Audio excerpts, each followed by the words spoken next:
سایه‌های خیانت راوی داستان‌های واقعی زندگی هاست. خیانت یک راننده اسنپ به همسرش وقتی وارد رابطه پنهانی با زن پولداری شد، زندگیش رو نابود کرد. امیرعلی هستم. 28 سالمه و این تلخترین راز زندگی منه و سنگین ترین باریه که روی دوشمه. همیشه فکر می کردم آدم بدی نیستم، ولی یه انتخاب، یه لحظه، یه بسبسه لعنتی کاری کرد که دیگه نمیتونم تو آینه به خودم نگاه کنم. این داستان رو دارم براتون تعریف میکنم چون میخوام بدونید یه تصمیم اشتباه چطوری میتونه یه زندگی رو از درون نابود کنه. من توی یه خانواده فقیر توی یکی از محله های پایین شهر به دنیا اومدم. بابام کارگر ساختمونی و آدم ساده‌ای بود. مامانم خیاطی میکرد تا خرجی خونه رو جور بکنیم. زندگیمون سخت بود، ولی همیشه سعی میکردیم امیدمون رو از دست ندیم. ما 3 بچه بودیم و هر روز سختی رو از نزدیک میدیدیم. توی یه خونه کوچیک و قدیمی تو جنوب شهر زندگی میکردیم، جایی که خیابوناش بیشتر شبیه کوچه بود و دیواراش پر از ترک و زخم. از همون بچگی یاد گرفتم که اگر میخوام چیزی رو به دست بیارم باید خودم براش بجنگم. همین جنگیدن بود که منو به جایی رسوند که تو 20 سالگی توی دانشگاه قبول بشم. تو همون دوران اول دانشگاه با دختری آشنا شدم. اسمش ریحانه بود. ساده، با وقار و مهربون. جوری بود که انگار خدا اونو فقط برای من آفریده. با هم بزرگتر شدیم، با هم خندیدیم، با هم گریه کردیم. عشقمون کم کم عمیق‌تر شد. اما خب زندگی همیشه اونطور که فکر میکنی پیش نمیره. بعد از دانشگاه کار مناسبی پیدا نکردم و مجبور شدم راننده اسنپ بشم. وسط همه این سختی ها ریحانه فرشته ای بود که تو زندگیم داشتم. ریحانه تو محله بالاتر از ما بزرگ شده بود. خیلی ساده و بیریا بود و قلبی داشت که هر کسی آرزوشو میکرد. ما عاشق هم بودیم. بعد از 2 سال نامزدی، با اینکه پول و امکانات درست حسابی نداشتیم، ولی عشقمون اونقدر قوی بود که هر مشکلی رو پشت سر بذاریم. خلاصه با پول قرض و یه عروسی کوچیک ازدواج کردیم. بعد از ازدواجمون من کار رانندگی در اسنپم رو ادامه دادم. ساعتهای طولانی تو خیابون بودم تا بتونم اجاره خونه و خرج زندگی رو جور کنم. زندگیمون خیلی ساده بود، ولی اون لبخندای ریحانه باعث می شد فکر کنم تو قصر زندگی می کنم. ریحانه همیشه هوامو داشت، غذا می پخت، خونه رو تمیز می کرد و با لبخندش خستگی رو از تنم می برد. ولی من اون عشق و سادگی رو یه روز توی یه لحظه لعنتی از دست دادم.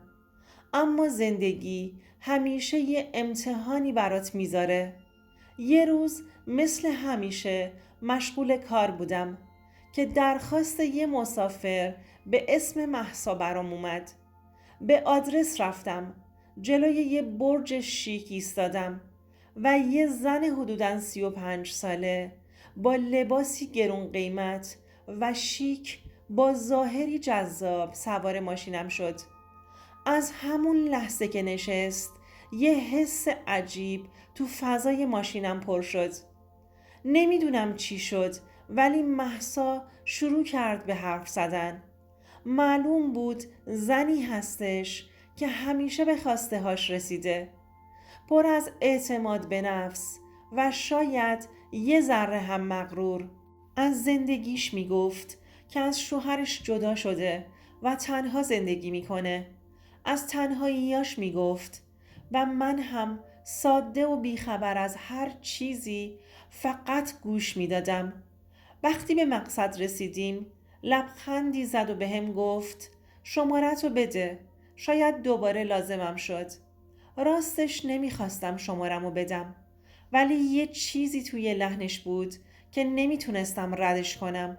تو رو در بایستی شمارمو دادم و همون شب پیامش اومد و گفت که میخواد دوباره منو ببینه. اولش فکر میکردم یه مشتری معمولیه که دوباره نیاز به ماشین داره. راستش دلم میخواست بیخیالش بشم، ولی کنجکاوی و شاید هم یه حماقت باعث شد که به پیامش جواب بدم و این بود که خیلی زود فهمیدم قضیه جدی‌تر از این حرف است. روز بعد مهسا رو توی کافه دیدم.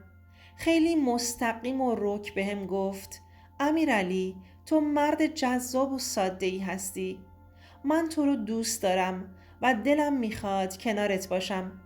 اگر با من باشی زندگیت رو زیر و رو میکنم و همه خرج تو و خونتو میدم. بدهیاتو صاف میکنم و اگرم نخوای اونقدر جیغ میکشم که فکر کنن تو میخواستی بهم دست درازی کنی. حالا انتخاب با خودته. اون لحظه فکر کردم دنیا دور سرم میچرخه. مغزم کار نمیکرد. دلم میخواست بگم نه، برم خونه و تو آغوش ریحانه این کابوس رو فراموش کنم. فکر ریحانه، عشقم، زندگیمون تو ذهنم بود.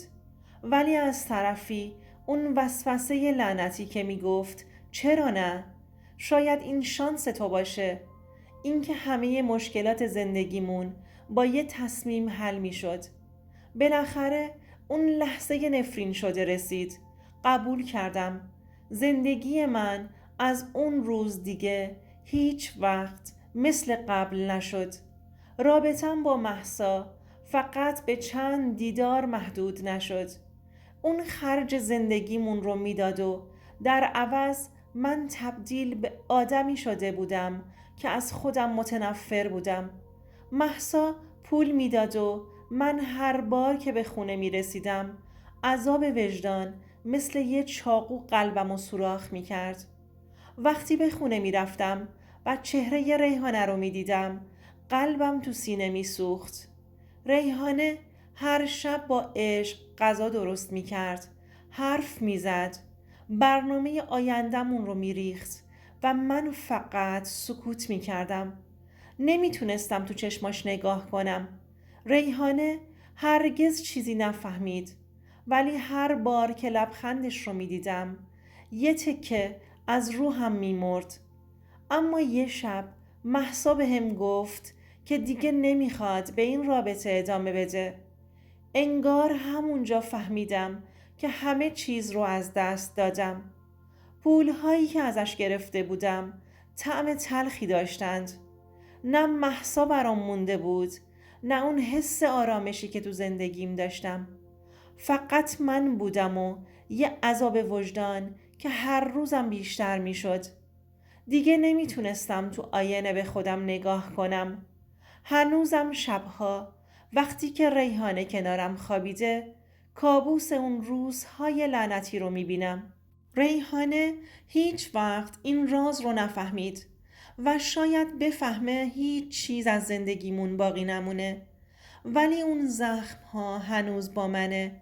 هر شب وقتی میخوام بخوابم صدای مهسا تو گوشم میپیچه و یاد اون لحظه‌ای میافتم که تسلیم شدم. امروز سالها از اون ماجرا میگذره. شاید ریحانه تا آخر عمرم هیچ وقت نفهمه، ولی من هیچ زمانی خودمو نمیبخشم. زندگی پر از وسوسه است. گاهی فکر میکنیم یه تصمیم کوچیک میتونه مشکلاتمون رو حل کنه، ولی همون تصمیم میتونه قلبمون رو بشکنه و روحمون رو از بین ببره. اگه چیزی رو با عشق و زحمت ساختید به خاطر هیچ چیز از دستش ندید. خیانت مثل یه سم میمونه، نه فقط طرف مقابل، بلکه خودتون رو هم از درون میشکنه.